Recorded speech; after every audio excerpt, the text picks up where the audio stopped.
Hi everyone, it's me. Welcome to today's video. We are in the second last month of this year. And so we're getting to that time where I am starting to really think, what do I want to read before the end of the year is done? Because I technically have finished my reading goal. I had set my goal to be 100 books and we did clear that goal a couple months ago, which is wonderful. But there are definitely some priority books on my TBR that I must read before the end of the year. And so we are going to talk about 10 of those books that I really just have to read before the year is done. And if I end up not reading any of these by the end of the year, I want you to hold me accountable, okay? We are making this list of 10 books official, and if you catch me not reading these by the end of the year, then you have to call me out on it, okay? So let's just get into it. Our 10 before the end. Okay, first up, we do have some series that I definitely want to complete before the year is out. The first one is the Prison Healer trilogy. So I am currently on the third book, The Blood Traitor. This is just such a fun YA fantasy trilogy. It truly gives you all of those nostalgic YA dystopian fantasy vibes, but in a refreshing way, in a sense where it doesn't feel just completely copy and paste. There are certain unique elements to the plot, and although I will say after reading books 1 and 2, the overall trajectory of the plot I feel like is very kind of predictable. Like, you know the direction we're going in if you've ever read a YA dystopian fantasy trilogy. There are still surprises that catch you along the way, and there are so many twists and turns with these books that it just makes everything so much fun. The writing in this trilogy is just so addictive as well. It's one of those books that once you open it, like from page 1, you are consumed. You are just devouring this book. And so I'm so excited to finish this trilogy and just see what happens to all of our characters at the end and how they get there. I want to see their journey. Book 2 definitely ended with a very dramatic twist, so I just need to see how things play out. But just for a quick synopsis on the Prison Healer, in case you haven't heard of it, and I'm obviously just going to give you the synopsis for the first book and not the second book or the third book because spoilers, but in the first book we follow Kiva, who has been in prison basically her entire life since childhood.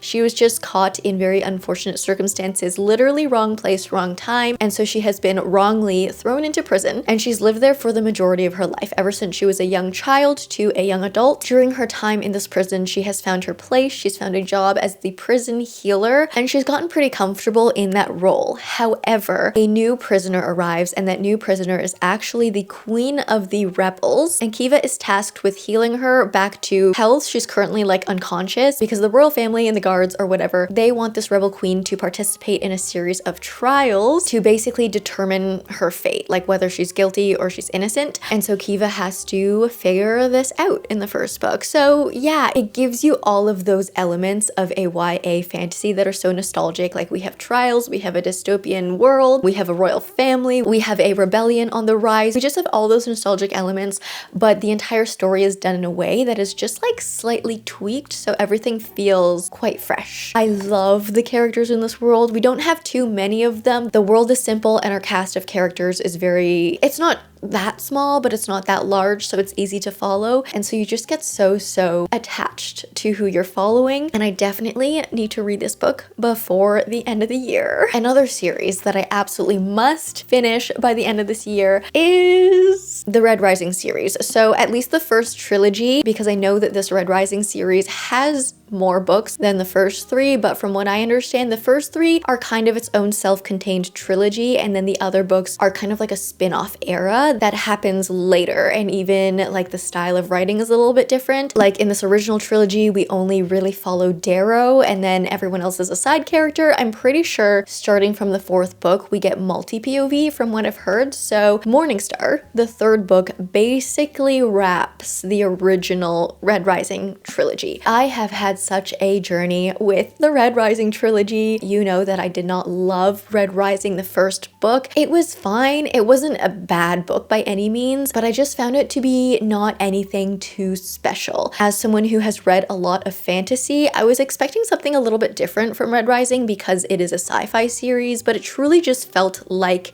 the usual fantasy plot, but set in space, set on Mars, set in a more sci-fi environment. And I found it didn't really give me anything new, really. In the first book, we follow our protagonist, Darrow. He is a red, which is at the bottom of the hierarchy in this social system. The reds have been sent to Mars to help mine for this substance that will help prepare the planet for humans to move to Mars because Earth has been overpopulated. But Reds are basically like, they are at the bottom. They are treated like slaves. And Darrow does have a very traumatic start to his story in Red Rising. From these traumatic events, Darrow finds himself in a position where he has to disguise himself as a gold, which is the color at the top of the hierarchy system, and he has to infiltrate this gold military academy, essentially. So that's the story of the first book. And yeah, although I found the writing to be quite good, the first 100 pages of Red Rising truly gripped me. Like, I was absolutely loving it. I was like, this is gonna be a 5-star book. The middle and the end of Red Rising were just honestly boring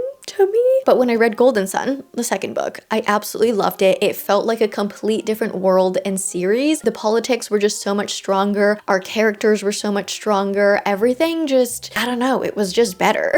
Everything just went deeper, and I absolutely loved Golden Sun. And I've actually heard from a lot of people that Morning Star is like one of the best books in the series, including the spin-off books. So I'm excited to read this one. Will this one make me cry? If you've read this one, let me know. Do you think I will cry in this one? I haven't cried in Red Rising or Golden Sun. Golden Sun, I came like close. I got pretty emotional at points, but I didn't cry. Will I cry reading this one? Let me know. But yeah, I definitely want to read this before the end of the year. Okay, this third one is actually another continuation of a series, but I have been really slacking on this one, and I really don't know why, but I need to read A Torch Against the Night by Sabaa Tahir. This is book 2 in the Ember Quartet. So the first book was An Ember in the Ashes. This is a YA fantasy, although I always would say this is more of an upper YA fantasy, closer to adult, because of some of the heavier themes and topics that are discussed in this. I really loved An Ember in the Ashes, and I truly don't know why I haven't picked up this second book since I read the first one like months ago. I've been wanting to read it. I literally have bought the entire box set, so I have the entire quartet ready for me to read, and clearly I'm excited about it because I bought the entire series. But for some reason I just haven't picked it up. I don't know if it's just luck, like I haven't picked up a TBR prompt for my monthly TBRs that fits this one. I don't know what's happened. I don't know why I haven't picked this one up truly, but I definitely need to. And I want to at least read the second book before the end of the year. An Ember in the Ashes is a dual POV story. We follow Leia and Elias. This is another dystopian feeling world. So Leia and her people are, you know, kind of the side of people that are being oppressed in this world. There's a sort of raid or attack on her house, and her brother gets captured. So Leia, in attempt to go and save her brother, joins the rebellion and then infiltrates the military essentially and disguises herself as a slave to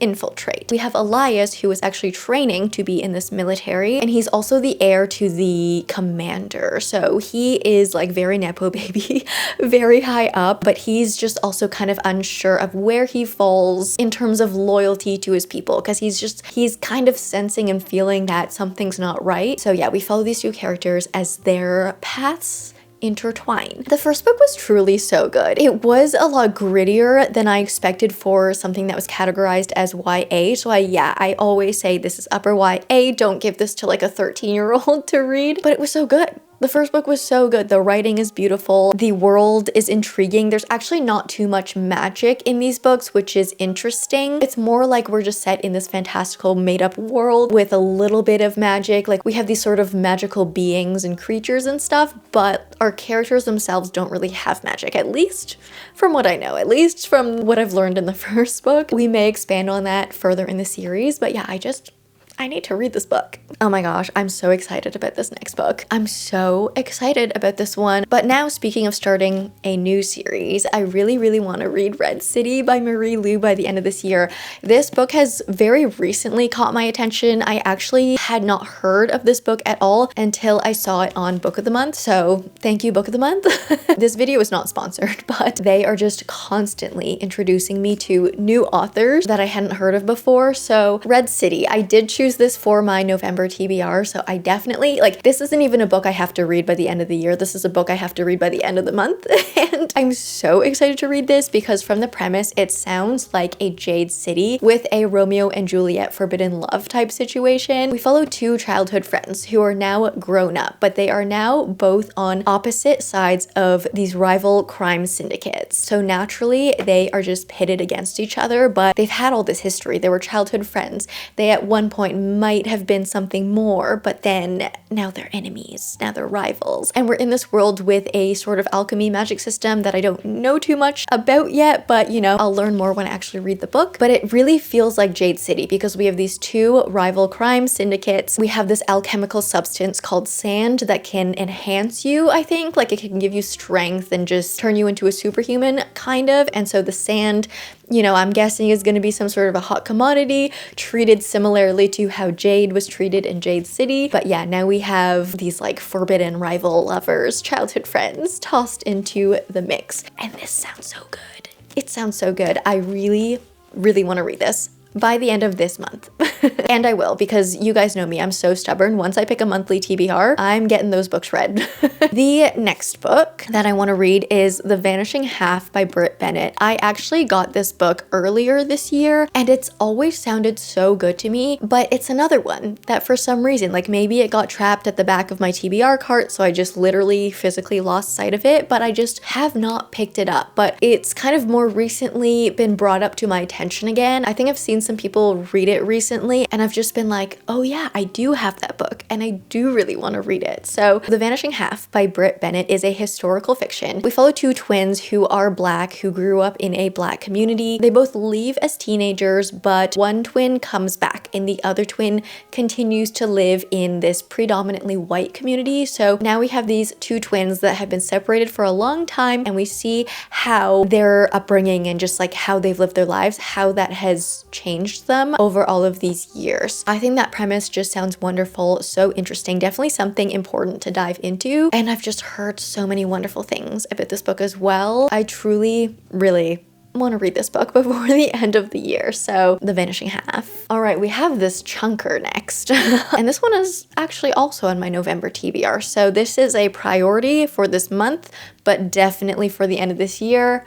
The Raven Scholar by Antonia Hodgson. I have not seen a single negative thing said about this book. Every review I've seen has been so overwhelmingly positive. I also, when I was picking this book up from the store, I was just holding it in my hands and this lovely person next to me who I didn't know just looked at me, looked at this book and was like, yeah, that's a good one. And so that just double confirmed my suspicions that this is going to be an amazing read. Like that feeling when you are just holding something or you're about to check out and you're about to buy something and someone like looks at what you're holding and they're like, yeah, good choice. Like that always just makes you feel so good, I feel like. But The Raven Scholar is a high fantasy. We are in a world where our magical people, I think, are divided into these certain factions that are all represented by animals. We have the ravens, the foxes, the bears, and something else. And the emperor has just died. And so I think we have a bunch of people, including our protagonist, fighting for the spot on the throne, essentially. And we also have to try and find out who killed the emperor. So there's just a lot going on. I feel like this is a very interesting premise for a story, something that sounds very exciting. It's going to be high stakes. And I just really want to know more about these like animal magic factions. If I'm going to be completely honest with you, like tell me what are the ravens? Tell me what are the foxes, especially the foxes, because I just have always been obsessed with foxes and I can't wait to read this one. I am just always excited to dive into a new fantasy world that is really fully fleshed out, very detailed, and this sounds exactly like what I need. Okay, is this the 7th book? I think it's the 7th book because I have 3 books on this list that I don't actually have a physical copy of yet. But this next book is something that I think you guys will be very happy about. Assistant to the Villain by Nicole Maehrer. I have had this book sitting on my TBR cart for way too long, and I think a lot of you guys have been staring at this book sitting on my TBR cart for way too long, and a lot of you are very frustrated at me that I haven't read this book yet, and you guys are so right. You are so right. I need to pick this book up. You guys have been hyping this one up for me, okay? So I have now made it official. We will pick this book up before the end of the year, okay? This will be a 2025 read. Will it be a November read? I'm not sure. It's not officially on my November TBR, but I usually do read more than 5 books a month, so it could be. We'll see how it plays out. But if it's not a November read, it will definitely be a December read. So all of you that have been so kindly screaming at me to read this book, it will happen before the end of the year. I promise. But this I've heard very interesting descriptions about this book. I think some of you have described this book as kind of like Shrek vibes, which sounds absolutely hilarious. Definitely makes me very intrigued to read it, but this is, I think, like a comedic fantasy, which I think is kind of a rare genre. At least for me, it's not a genre I read very often. The fantasy books I pick up are usually more of a serious tone, like either gritty or dark or just like serious high stakes. So when I see a fantasy book that also ties in a sense of humor, I always get really interested in it. I don't think I've actually found a book in this particular subgenre that I have loved, but maybe this will be the one that does it for me. I definitely have high hopes because a lot of you guys really, really love this one, but the premise, I think, is our protagonist Evie finds a job with a villain, essentially. She's like the personal assistant of this like literal villain, assassin, murderer. I don't know exactly what the boss does, and so she has to like help him out with all these horrific things that he does, but then at the same time she's like, oh, he's kind of attractive.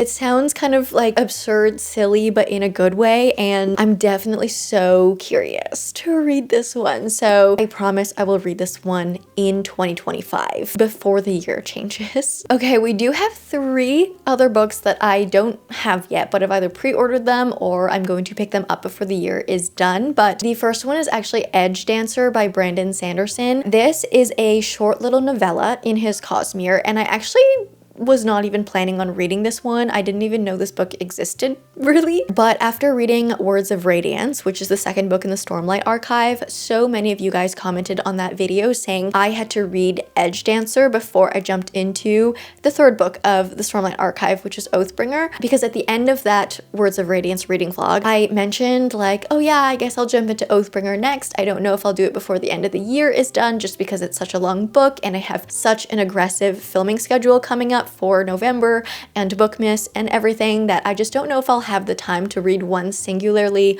long book, if that makes sense. Like I kind of have to focus on reading shorter to medium length books for the most part, with a few exceptions, just to be able to keep up with my filming schedule. But then yeah, a lot of you brought Edgedancer to my attention, and apparently there is some good information, some crucial information in this one that will really like enhance the experience with Oathbringer. So I have to pick up Edgedancer next, and I actually don't really know too much about this, if I'm going to be completely honest. I'm just kind of taking this as a blind recommendation from you guys because I trust you with my entire being. You tend to not steer me wrong. I think a lot of you really know my book taste at this point as well, so you know kind of like what I'll like and what I won't like. So I do trust you guys so much. But okay, Edgedancer. This is, yeah, Stormlight Archive 2.5 officially, and it's a 272 page novella, which sounds like, oh my gosh, Brandon Sanderson wrote a book that was that length, like under 300 pages? How? This one follows, oh, it follows Lift. Oh, okay. That makes me excited because this is a character that we met in Words of Radiance, and I've just been very curious to know more about this character. But 3 years ago, Lift asked a goddess to stop her from growing older, a wish she believed was granted. Now in Edgedancer, the barely teenage nascent Knight Radiant finds that time stands still for no one. Although the young Azish Emperor granted her safe haven from an executioner she knows only as darkness, court life is suffocating the free-spirited Lift, who can't help heeding to Yada when she hears the relentless darkness is there hunting people like her with budding powers. The downtrodden in Yada have no champion, and Lift knows she must seize this awesome responsibility. I think this one's gonna be a fun little read. I think it's gonna be really fun. But yeah, I definitely want to read this one before Oathbringer, so I'm going to read this one before the end of the year, so in 2026 we can start fresh, continue with the Stormlight Archive, and read Oathbringer next. Another book that I am going to read very, very soon is The Strength of the Few, of course, by James Islington. I've talked about wanting to read this one